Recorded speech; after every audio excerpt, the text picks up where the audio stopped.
Hello everybody. This video is intended to get you up and running with Scrivener Fast. First of all, I want to say that I define up and running as writing your book, blog post, copy, whatever, in an organized manner. You see, Scrivener helps you stay organized and on task. Once you get past the learning curve, and it doesn't take long, I believe you will never look back. Now I'm going to break down this video for you in 11 quick steps. Step 1. When you first open up Scrivener, this is the screen you'll be greeted with. You have several options: blank, fiction, nonfiction, script writing, miscellaneous. Step 2.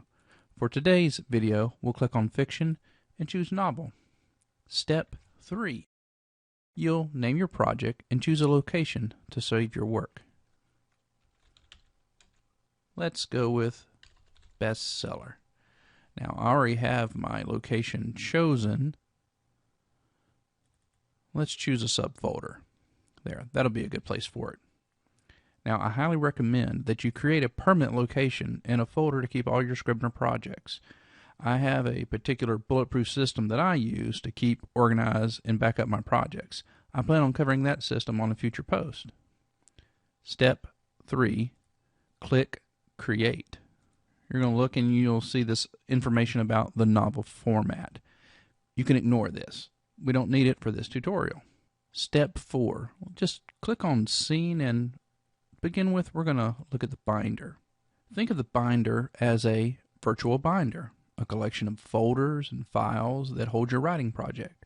It keeps everything in one place and organized. Let's take a look at these sections.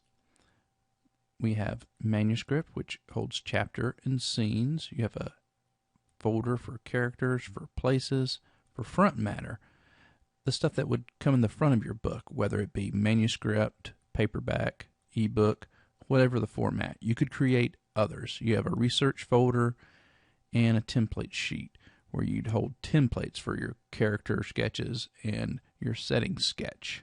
Now we start off with one folder, a chapter container, and one scene document. And that is what this is, a document or text file. If you have more than one scene in a chapter, you can click here to add another text document / scene, or you can even right click, add a new text. There you go. There's your scene 2. Now, if we actually wanted to create a character sketch, you click on that folder, click Add, and go down New from Template. Remember the templates? Character sketch. There you can have information on any number of characters that you choose to create. You can name them, do whatever you need to do. Step 5. Next, we go to the editor.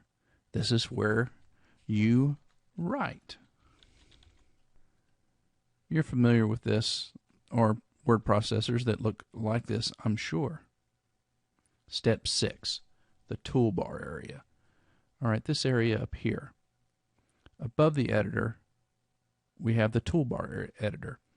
This is a collection of shortcuts, editing tools, and quick selection tools that you use to format your text, organize your project, whatever.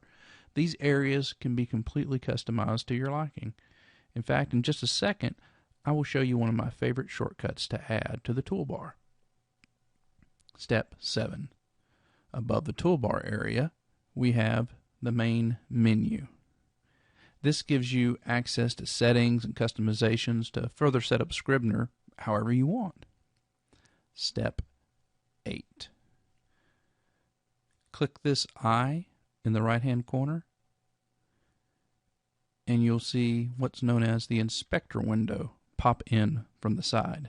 Now it's broken up into 3 parts. The synopsis window, and this is where you can write a short or long summary about your chapter or scene. The metadata window, here you can add various labels and statuses for your chapter or scene. And the notes window. I love the notes window. Here you can add notes about changes you need to make about your project, or take note of a plot twist that's being set up or a different direction that you might want to consider during your next draft. Step 9, just start writing. When you're done with this scene or chapter, to create another, you can do just like I said before. You can click here to create another document, or actually there's a little shortcut down here in the left-hand corner if you want to click there.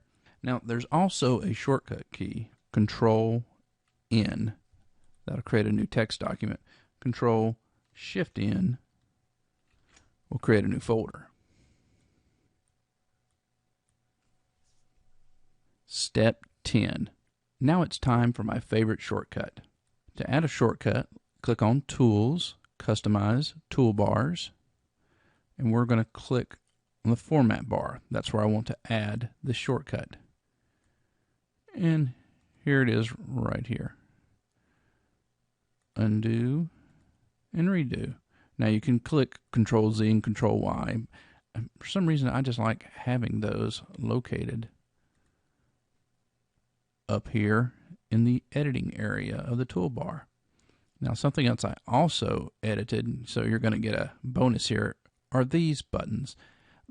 If you open up Scrivener, you're not going to see these buttons. What do these buttons do? Well, they let you move around nested files or folders up or down or out in the folder structure or in the folder structure. I like that shortcut a lot as well. And it is also located in the Customize toolbar.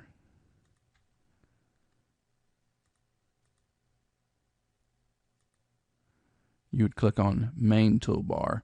These would actually be in this area, and you would simply move them over.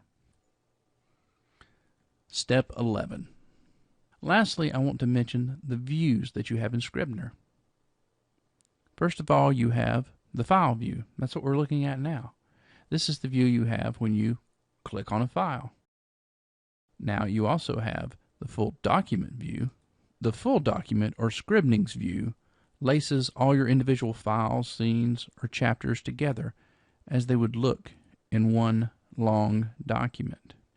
Right now we're in what's called the corkboard view. This is kind of a storyboard view that you get when you click on a chapter, or if you clicked on the manuscript, you would see this as well. And if we moved that folder out, click back on manuscript, you'd see the folders on this corkboard view. And lastly, we have the outline view. If you're on manuscript or on a folder that's higher up, you'll see everything laid out in outline form. And what's pretty neat is you can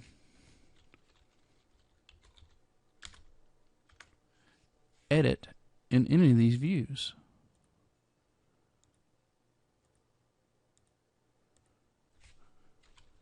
No matter which view you're in, you can edit. Pretty cool, right? One thing that I can't forget to mention is that Scrivener, by default, saves all your work about every 2 seconds. I love that about Scrivener. Well, that will do it for starting with Scrivener. If you want to view another video about importing and working with a work in progress, please see my second video. It's going to appear in about a week.